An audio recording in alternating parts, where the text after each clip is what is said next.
Cette semaine, on a deux beaux exemples de ratage de comédie. D'un côté, la comédie de marché américaine, Les Stagiaires par Sean Levy, et de l'autre, la comédie dramatique indé de Richard Linklater, Before Midnight. All right, teams, welcome to the Quidditch pitch. Brooms up!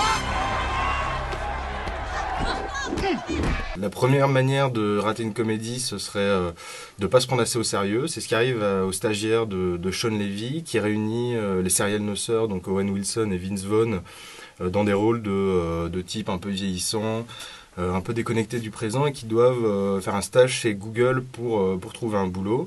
Come in here. You gotta come in closer. They won't be able to see us. See how small the webcam is? No, get cheek to cheek. We can see you guys. Okay, great. You got us? Hi, my name is Billy. We can hear you fine as well. Oh, great. Le vrai sujet du film qui aurait été de confronter ces deux types-là à ce qui leur fait le plus peur, c'est-à-dire la jeunesse, est complètement évité par le film, qui est une espèce de feel-good movie un peu patapou, sans idée, sans rythme, qui célèbre un peu l'idée de l'entreprise et du monde que promeut Google. Et donc le film se trompe complètement de sujet, prend pas assez au sérieux son argument principal. Welcome to Google. 5% of you will be offered a full-time position. The other 95% of you will not. La deuxième manière de rater une comédie, ce serait de, inversement, se prendre trop au sérieux.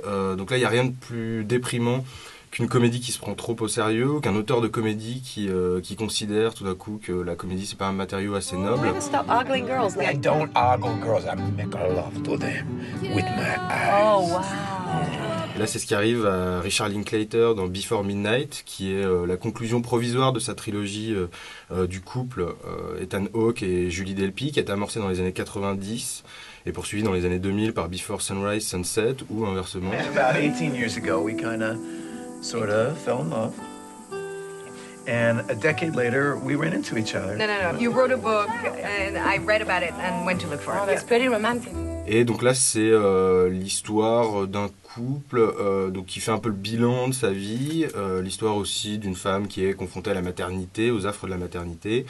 Et donc là, le film se prend complètement au sérieux, on arrête de rire, c'est du Bergman appliqué, c'est un peu scène de la vie conjugale à la cool en Grèce. Oh, we said we were going to stop. They wanted to see the ruins. You know what, let's do? On our way back to the airport, we can catch him. You know we won't.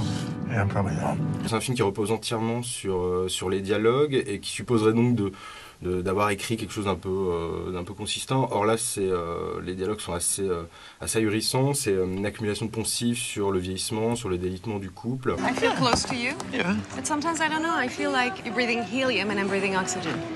What makes you say that?